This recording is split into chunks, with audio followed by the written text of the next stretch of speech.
எல்லாம் ஆதித்தனாருடைய பள்ளிக்கூடத்தில் படிச்சுட்டு வந்தவங்கிறதுனாலையோ என்னமோ தெரியல, அதாவது 50 ஆண்டு காலத்துக்கு மேலாக பத்திரிக்கை துறையில் இருக்கிறவங்கிற ஒரு திமிரிலையோ நான் இந்த பதிவை வெளியிடலை.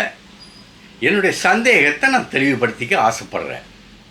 நேற்று தினத்தந்தி நடத்தும் இந்த தந்தி டிவி சேனலில் இந்த அரசியல் விமர்சகர்களை பற்றிலாம் பேட்டி பார்த்து வெளிப்படுத்துவாங்க. அதை நான் பார்த்துக்கிட்டு இருக்கும்போது கண்ணன் என்கிற ஒரு அறிஞர், அறிவாளி, படித்தவர், மெத்த படித்தவர், இந்த இதெல்லாம் தெரிஞ்சது. அவருடைய பார்வையிலையும் அவருடைய கேள்வி துணியிலையும் அவருடைய கோபத்திலையும் தெரிந்தது.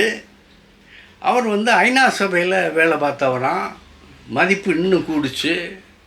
ஏன்டா ஐநா சபையில் பல தீர்மானங்கள்லாம் இப்படி அப்படி போச்சு இப்படி போச்சுன்னு பேசுகிறாங்களே அப்படிங்கிறது காரணத்தையும் தெரிஞ்சுக்கிட்டேன். அவர் மூலமாக என்னுடைய சந்தேகத்துக்கு, ஏன்னா அரசாங்கத்தையும் ஆளுநர்களுடைய பிரிவு அவ்வளவு இது பேசியிருந்தார். ஏன்டா எதிர்கட்சிக்காரங்களா நீங்களாம் ஏன்டா அவனுக்கு உடனடியாக டிவிக்கு விஜய்க்கு வாய்ப்புக்கு உடனே ஆதரவு கொடுக்கல? ஏன்னா உங்களுக்கு என்ன வீட்டில் என்ன அவ்வளோவா நடந்து போச்சு, உடனடியாக நீங்களாம் கொடுத்துருக்க வேணாமா அப்படின்னு சொல்லிட்டு நாய் வாலாட்டுதா வாழை நாயாட்டுதா அப்படிங்கிற ஒரு இதையும் சொன்னார்.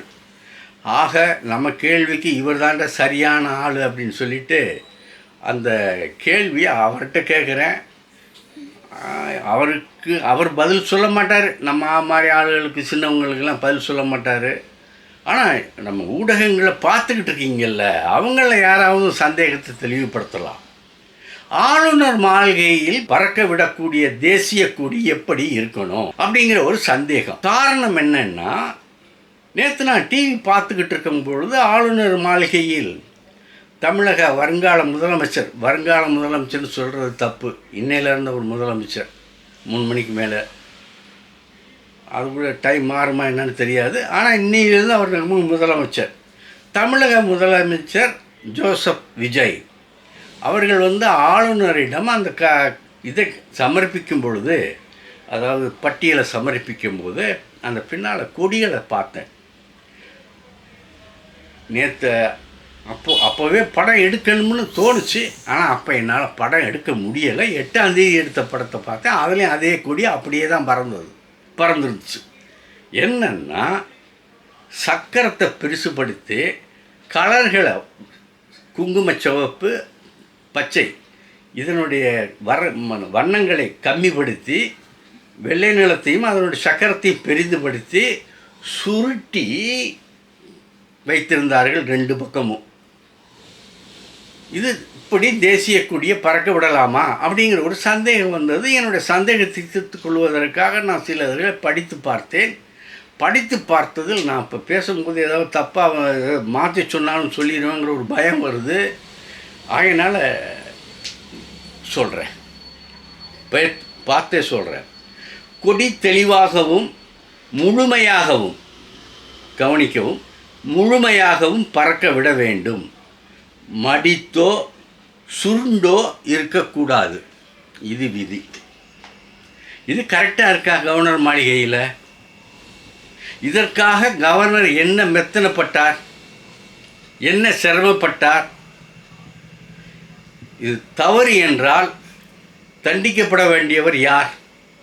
ஏன்னா தேசிய கொடியில் நான் கவனம் இல்லாமல் இருந்துட்டேன் அப்படி இப்படின்லாம் பதில் சொல்ல முடியாது. அல்லது நான் சொல்லுவது தவறாக இருந்தால் அதற்கு எனக்கு உரிய திருத்தம் சொல்லி என்னை திருத்தணும். ஐயா ஊடகவியலாளரே, நீங்கள் சொல்கிறது தப்பு, இந்த மாதிரிலாம் முன்னொரு காலத்தில் இருந்தது, பின்னொரு காலத்தில் இப்படி மாட்டிக்கொண்டோங்கிற விளக்கம்னாச்சும் வந்துச்சுன்னா தன்ய நானே. சரி, இனி விஷயத்துக்கு வருவோம். எந்த இயக்கத்தை, திராவிட முன்னேற்றக் கழகத்தையும் திராவிட முன்னேற்றக் கழகத்தினுடைய கூட்டணியில் இருந்த கட்சிகளையும் இன்றைய முதல்வர் ஜோசப் விஜய் கடுமையாக விமர்சித்தார். விமர்சிப்பது என்பது அவர்கள் உரிமை. தூய சக்தி என்றார். கூட்டணி கட்சிகளை கல்லாப்பட்டி அணிகள்னு சொன்னார். கூட்டணி கட்சிகள் இன்னைக்கு அவரோட கூட்டணி இல்லாமல் வெளியில் இருந்து ஆதரவு கொடுத்து அவரை ஆட்சியில் அமர்த்தி இருப்பது யார்? எந்த திராவிட முன்னேற்றக் கழகத்தின் கூட்டணியிலிருந்து நாங்கள் விடுபடவில்லை, விலகவில்லை. அவர்களோடு தான் நாங்கள் குடியிருக்கிறோம், அவர்களோடு தான் இருக்கிறோம். இந்த எந்த ஏதாவது தமிழகத்தினுடைய நலனுக்கு யார் ஊர் செய்தாலும், எவர் ஊர் செய்தாலும், இந்த மதசார்பற்ற கொள்கைக்கு துரோகியாக யார் விளங்கினாலும் நாங்கள் அந்த அணியோடு தான் சேர்ந்து போராடுவோம் அப்படின்னு தெளிவாக விசிகா, சிபிஐ, சிபிஎம், முஸ்லீம் லீக் எல்லாம் தெளிவாக சொல்லிட்டாங்க.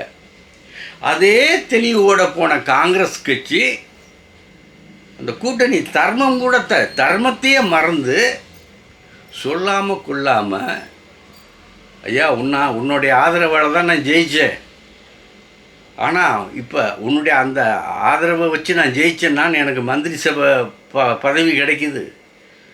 இப்படி ஆதாயப்பட்டு கொண்டு இருக்கிற காங்கிரஸ் கட்சி நன்றி கூட சொல்லாமல் விஜயோட கூட்டணியை அமைத்து கொண்டது. மற்ற திராவிட முன்னேற்றக் கழகத்தோட கூட்டணி என்ற கட்சிகள் வெளியிலிருந்தே நிபந்தனையற்ற ஆதரவை தந்திருக்கிறோம் அப்படின்னு சொல்லியிருக்கு.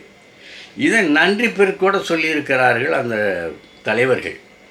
காங்கிரஸை தவிர்த்து அவங்க மந்திரி பதவியை நாடி இருக்காங்க. அவங்களுக்கு பதவி சுகம், ஏன்னா அவங்க இப்போ அந்த மெத்தையிலே புரண்டு வளர்ந்தவர்கள் அல்லவா, அதனால் அந்த இது இருந்தது.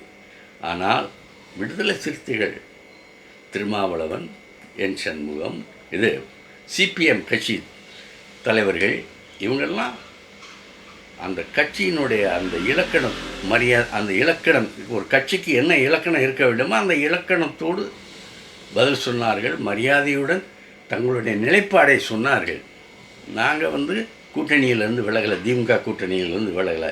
யார் சொல்கிறா? கல்லாப்பட்டி அப்படின்னு சொன்னாரே விஜய், அந்த கல்லாப்பட்டி அணிகள் தான், அந்த கட்சிகள் தான் உங்களை ஆதரிக்குது. இன்றைக்கி திமுக வளர்த்து விட்ட கட்சிகள் தான் உங்களை இன்றைக்கி ஆதரிக்குது.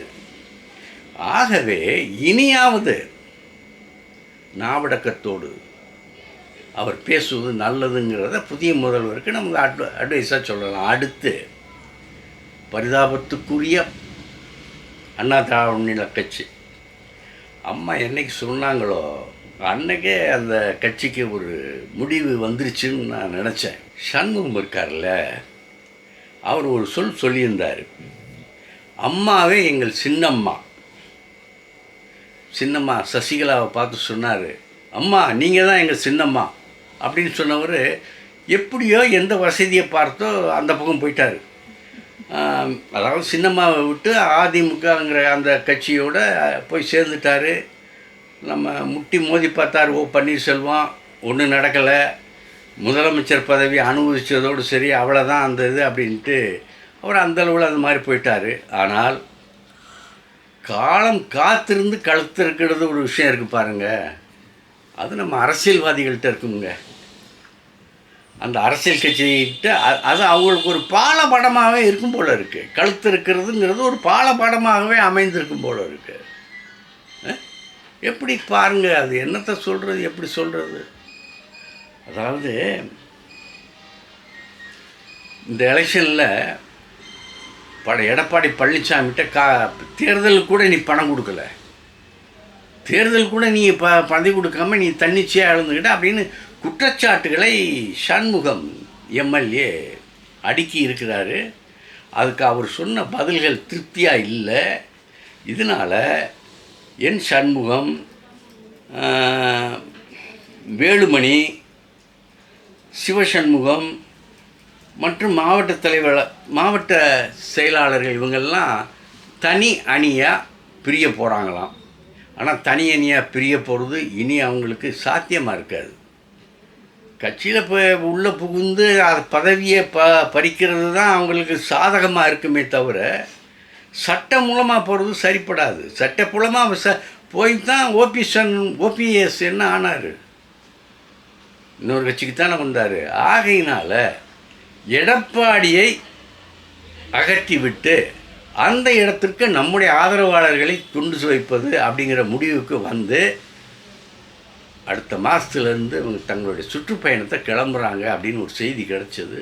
அதை உங்கள்கிட்ட பங்கெடுத்துட்டு அதை சொல்லிவிட்டு நாளைக்கு சந்திக்கலாம். இந்த வீடியோ உங்களுக்கு பிடிச்சிருந்தா லைக் பண்ணுங்கள், கமெண்ட் பண்ணுங்கள், ஷேர் பண்ணுங்கள், சப்ஸ்கிரைப் பண்ணுங்கள்.